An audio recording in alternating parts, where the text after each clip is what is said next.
Perkenalkan, kami dari kelompok 5. Saya Nailah Rifda Atifah sebagai moderator. Saya Aida Harian Samsida.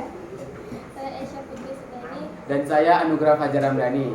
Pada kesempatan kali ini kami ingin menjelaskan persoalan tentang bioma gurun, mulai dari pengertian, ciri-ciri dan kekhasan pada makhluk makhluk tersebut. Silakan Aisyah. Pengertian. Bioma gurun adalah suatu ekosistem darat yang didominasi flora dan fauna yang khas. Pada bioma satu ini, serentak terjadi proses pelapukan bebatuan akibat temperatur udara yang berubah sangat tajam. Ketika siang hari, suhu udara sangat panas. Berbanding terbalik ketika malam datang, suhu berubah menjadi dingin.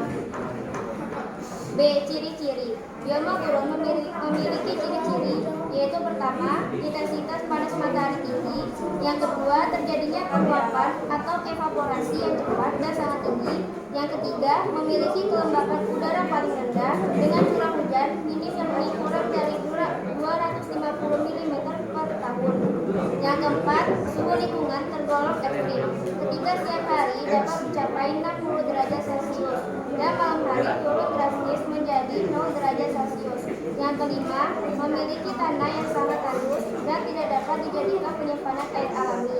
Yang keenam, ketika diminum, air tanah cenderung asin, sebab larutan garam yang berada dalam tanah tidak dapat berpindah, baik itu jika dilakukan pencucian oleh air dan drainase.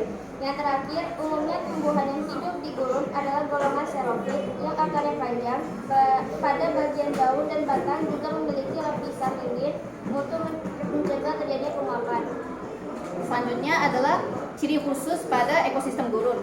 Kondisi dan karakteristik dari setiap ekosistem akan mempengaruhi setiap komponen ekosistem yang ada di dalamnya. Salah satunya adalah mempengaruhi bentuk dan kondisi dari setiap flora fauna yang ada di dalamnya. Salah satu ciri khususnya adalah cadangan lemak. Hal pertama yang ada dalam ciri-ciri hewan yang hidup di gurun adalah cadangan lemak. Pada beberapa hewan memiliki cadangan lemak yang tertimbun di dalam tubuhnya. Salah satu hewan yang terkenal adalah unta. Cadangan lemak yang terdapat pada tubuh unta terdapat pada bagian punggung. Cadangan lemak ini biasa disebut dengan punuk.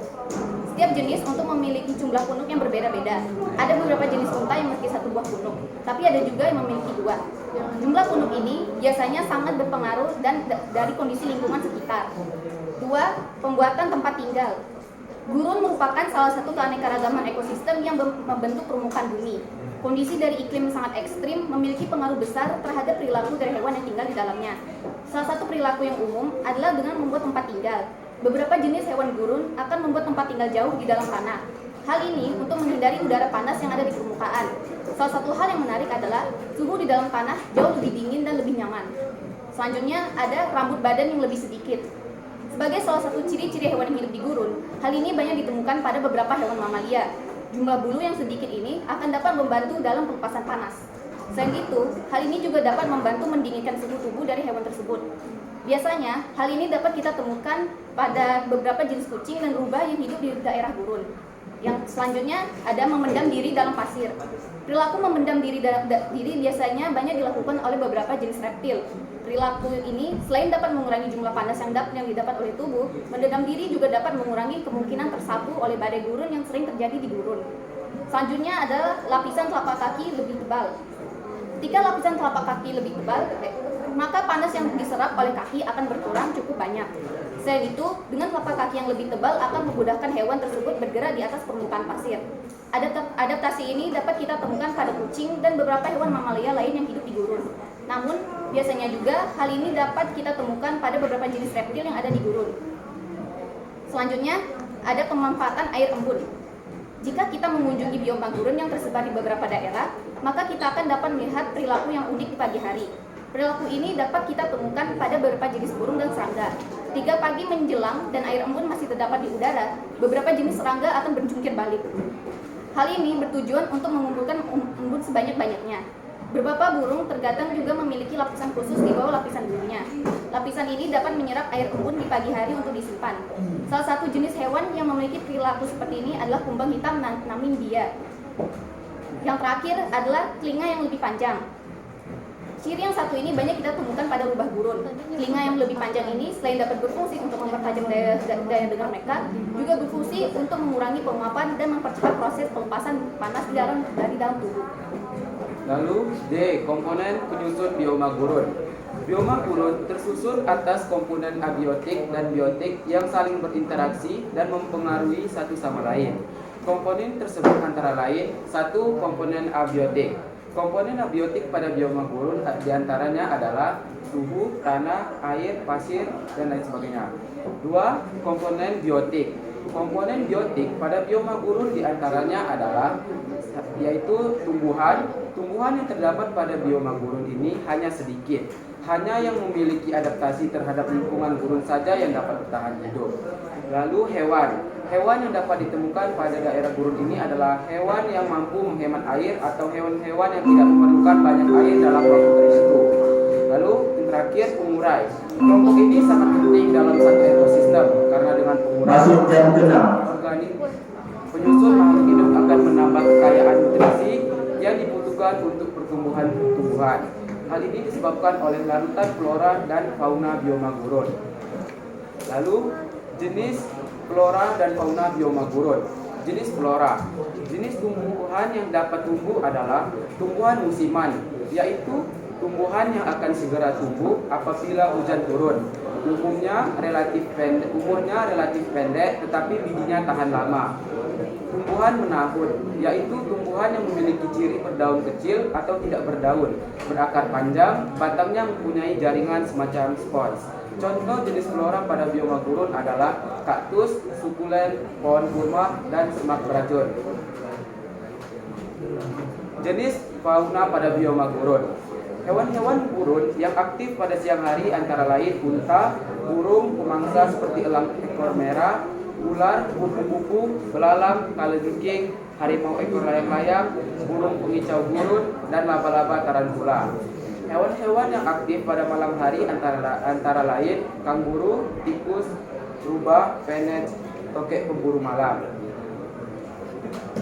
Bentuk adaptasi flora. Bentuk adaptasi yang dilakukan oleh flora yang hidup pada daerah bioma gurun antara lain daun ditutupi oleh kutikula yang tebal, daun menyempit berbentuk duri untuk mengurangi penguapan akar panjang dengan terdapat jaringan spons untuk menyimpan air pada tanaman kaktus, memiliki kemampuan menyerap air selama musim hujan dan mempunyai kemampuan adaptasi metabalik untuk menghemat air dalam lingkungan kering, serta adaptasi protektif untuk menghalangi agar tidak termakan oleh mamalia atau serangga. Contohnya terdapat duri atau racun.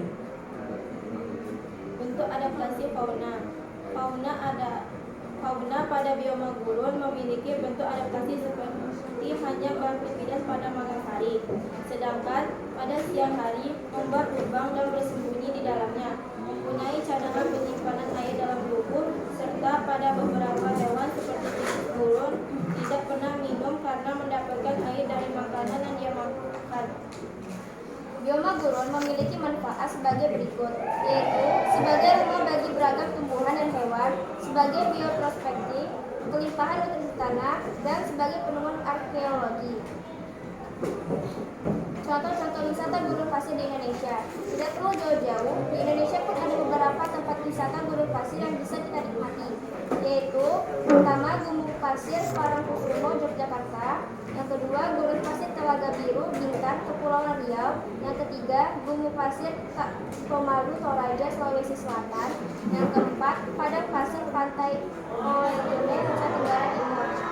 Untuk peta persebaran bioma gurun sendiri, bioma gurun sendiri banyak terdapat di wilayah Asia Barat, Afrika Utara, dan Australia. Beberapa ini adalah gurun-gurun terluas yang ada di dunia. 1. Gurun Sahara dengan 9.100.000 km persegi. 2. Gurun Semenanjung Arabia 2.330.000 km persegi. 3. Gurun Gobi 1.295.000 km persegi. 4. Gurun Kalahari 900.000 km persegi. Dan 5. Gurun Patagonia 673.000 km persegi. Itu saja yang dapat kami sampaikan untuk bioma gurun. Sebelum kami menutup, apa ada pertanyaan? Silakan, di kelompok 5 komplit banget mengupload ya. Dari persebaran di Indonesia, di dunia, gambar, komplit. Silakan, ada pertanyaan.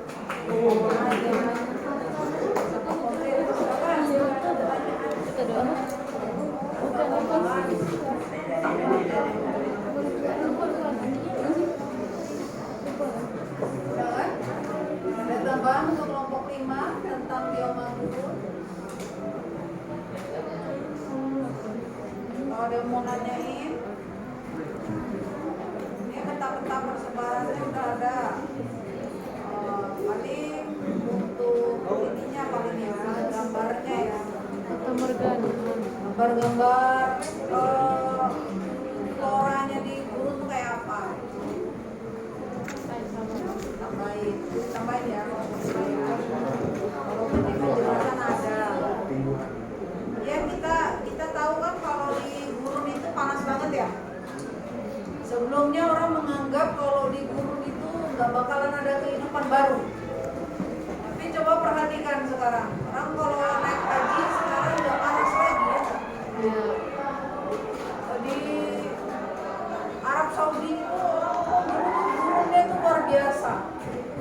Walaupun sampai sekarang jemaah haji itu kalau ke situ lagi musim panas itu bisa sampai 40 derajat. Kita aja pernah lihat gak sih daerah paling panas di dunia? India. Gak pernah nonton TV? Daerah gurun ini yang panasnya tuh bisa sampai 78 di daerah Iran apa Irak? Ini gurun pasir yang itu kalau kita kesana aja apa ban mobil itu meleleh karena panasnya 78 derajat. Luar biasa, tidak ada kehidupan, masih ada badai pasir ya. Jadi emang kalau di situ tuh makhluk hidup hampir nggak bisa hidup di itu Irak atau Iran itu. Nah, emang di daerah ini curah hujannya hampir tidak ada. Kan kalau tadi ya ciri gurun kan masih ada ya, walaupun hanya sekedar 4 mm setahun.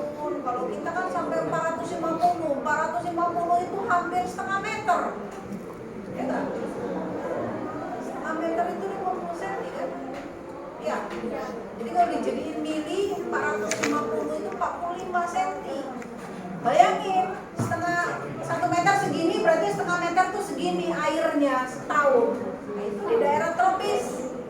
Hutan hujan tropis tuh airnya berlimpah. Tapi sekarang coba dilihat, apakah di daerah Arab Saudi itu masih banyak gurunnya? Udah enggak ya? Nah, ini tanda-tanda nih. Mesti diingat-ingat. Kalau dulu orang ngomong ini daerah gurun gak bakalan ada kehidupan, hanya hewan-hewan tertentu. Misalnya apa? Padahal gurun, ular derik gitu ya. Terus ntar kalau floranya kaktus lebih banyak di situ. Nah, tapi sekarang daerah Arab Saudi itu udah mulai hijau kembali. Ciri kiamat. Kiamat itu nggak bakalan terjadi sebelum daerah Arab Saudi itu hijaunya 2 kali. Jadi daerah Arab itu dulu pernah hijau, terus habis ditebangin jadi gurun pasir, sekarang sudah mulai hijau kembali. Berarti kiamat ada terus. Sama kalau kita ini juga sama. Kalau di Kalimantan, Pulau Kalimantan itu katanya emang hutannya paling lebat, tapi kalau habis nanti semua tanamannya digunduli, terus habis di bawah hutan lebat itu isi semuanya mineral pasir. Makanya diprediksi oleh ilmuwan jika hutan di Kalimantan tidak dijaga, dia akan jadi gurun pasir terluas di Indonesia. Kalimantan itu. Karena apa? Karena di bawah tanahnya itu mineral semua. Nah, kalau mineral semua berarti nanti akan jadi gurun pasir. Apalagi sekarang IKN pindah ke situ ya enggak? Kalau IKN pindah ke situ, kan semua pada ditebangin. Oh, jadi kota baru pasti pembangunan luar biasa. Kalau dari 5 pulau-pulau besar di Indonesia itu Kalimantan yang paling kaya hutannya. Kenapa begitu? Hutan hujan tropisnya itu juga ada perairan di situ. Ya enggak? Nah, kalau perairan yang udah dijadiin pemukiman, nggak ada lagi daerah resapan air. Hutannya nanti habis. Mana yang paling banyak dilihat, ntar kalau kalian lihat di Google, lihat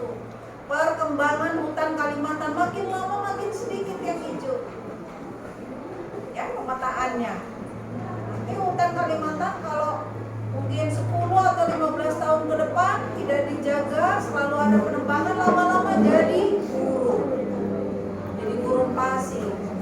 Kalau tadi beberapa temennya kasih contoh ada di Jogja, gitu ya. Nah, ini beberapa tempat yang emang semua daerahnya itu berpasir, tidak ada kehidupan. Bukan berarti enggak hujan, ya. Jadi kita ini kalau mau melihat, ntar kalau belajar apa ya, geografi kalau saya nggak salah, semakin tinggi daerah, nah itu maka dia makin kering, ya, makin tidak ada air. Makanya untuk masalah suhu juga ditanya. Indonesia kan negaranya negara apa coba? Tropis katanya. Tapi kok kenapa di Gunung Jayawijaya ada salju? Mestinya salju bukan di daerah kita dong, gitu ya. Tapi belajar geografi nanti semakin tinggi suatu daerah makin dingin. Jadi air itu berubah jadi es, ya, jadi es, jadi beku. Semakin tinggi daerah oksigen makin dikit. Makanya nanti kita bicara tentang tundra, bicara tentang taiga, ternyata ada juga di Indonesia. Nanti kita bahas, oke? Tidak ada tambahan untuk guru. Pas. Silakan ditutup nanti kita baik ininya ya, floranya ya, nak. Ntar diupload ya. Kan kalau gurun floranya apa ciri khasnya? Iya, maksud ibu ciri khasnya itu apa? Itu kan namanya Cadangan air. bentuk daunnya berduri. Kenapa berduri? Menyimpan cadangan air. Ya kenapa daunnya berubah jadi duri? Menyimpan. Tuh, mengurangi penguapan. Karena kalau daerah itu tandus, nggak ada tumbuhannya, ya enggak? CO2 itu banyak, oksigen itu berkurang. Makanya kalau di daerah kering itu penguapan lebih cepat karena panas. Ya, CO2-nya banyak. Makanya untuk mengurangi, mereka kan eman-eman nih, sayang-sayang sama air. Nah, makanya daunnya itu berubah, ya, dimodifikasi jadi duri. Coba bayangkan kalau teratai, genjer, kangkung itu di mana? Air. Karena airnya banyak, mereka daunnya lebar-lebar. Dia nggak takut sama penguapan. Wah, airnya banyak. Tapi batangnya dibuat berongga. Kenapa dikasih berongga? Supaya bisa ngapung gitu. Kenapa harus ngapung walaupun akar teratai itu di dasar lumpur? Karena mau apa? Fotosintesis. Kalau di dalam air susah nanti nangkep sinar mataharinya. Oke ya? Itu bentuk-bentuk modifikasi tumbuhan. Berdasarkan apa? Berdasarkan tempat. Jelas ya? Spesifikasi yang begitu harus diingat-ingat. Kenapa bioma yang ini kok daunnya jadi duri? Kenapa yang tropis daunnya lebar-lebar? Ya, itu modifikasi dari faktor abiotik. Oke? Silakan ditutup. Ya. Oh, masih nanya, boleh? Saya yang dari perwakilan kelompok 3 ini. Kira-kira berapa kali sih intensitas hujan di gurun dalam kurun waktu kayak misal setahun? Tahun depan. Intensitas hujan.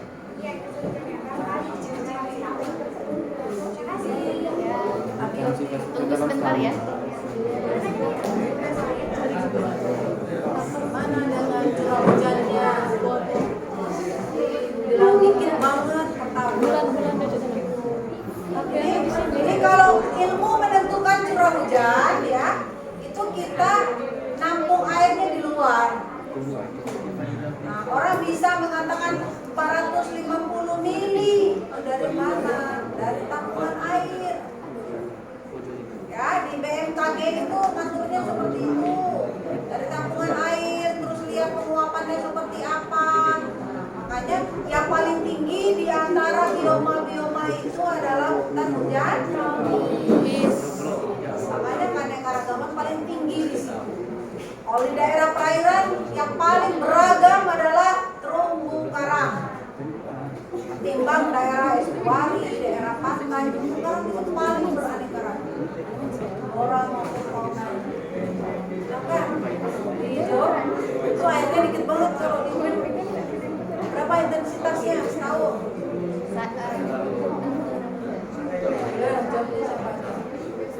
Oke, untuk Eva, saya Naila izin menjawab. Pertanyaan tadi, berapa intensitas hujan di gurun selama setahun?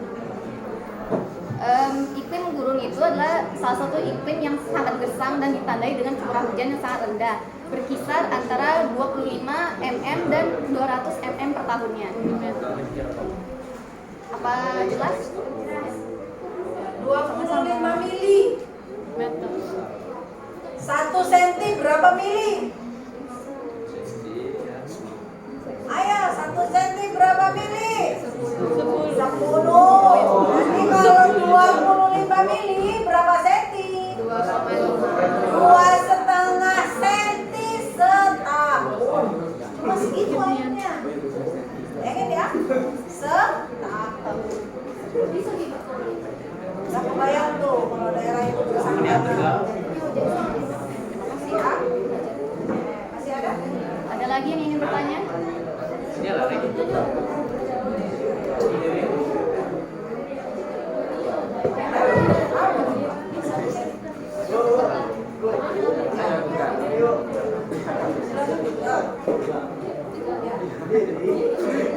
Assalamualaikum warahmatullahi wabarakatuh.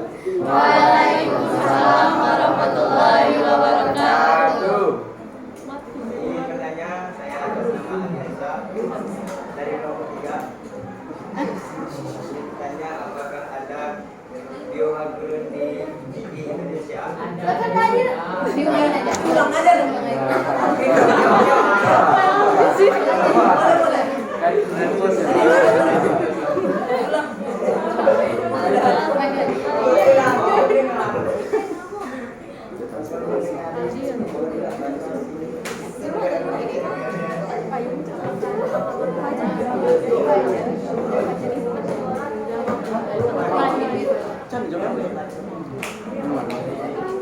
Indonesia kenapa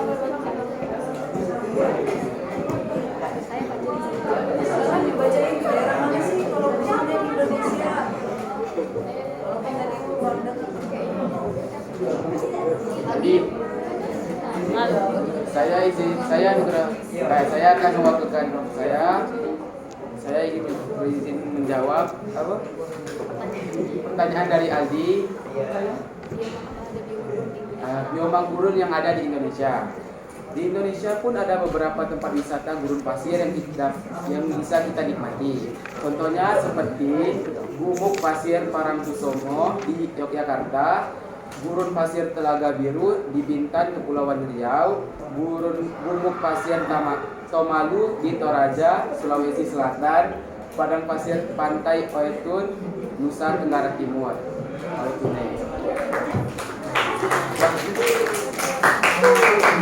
Semua yang disebutkan tadi jangan berpikiran kayak gurun Sahara. Ya, ini hanya pasir aja sepanjang memandang. Saya disebutnya gurun pasir. Jangan nanti mengira-ngira kepengen yang panas banget sampai 45 derajat. Ya. Tapi yang ada di Indonesia ini tidak diukur di dunia karena luas wilayahnya kecil-kecil. Nah itu termasuknya tropis. Tapi kita punya juga gurun-gurun yang berupa tumpukan pasir. Ya, silakan kalau masih ada. Sudah? Yang belakang sudah pas. Silakan ditutup. Itu saja yang dapat kami sampaikan pada kesempatan kali ini. Bila ada salah, kami mohon maaf, dan kepada Allah kami mohon ampun. Wabillahi taufiq wal hidayah. Wassalamualaikum warahmatullahi wabarakatuh.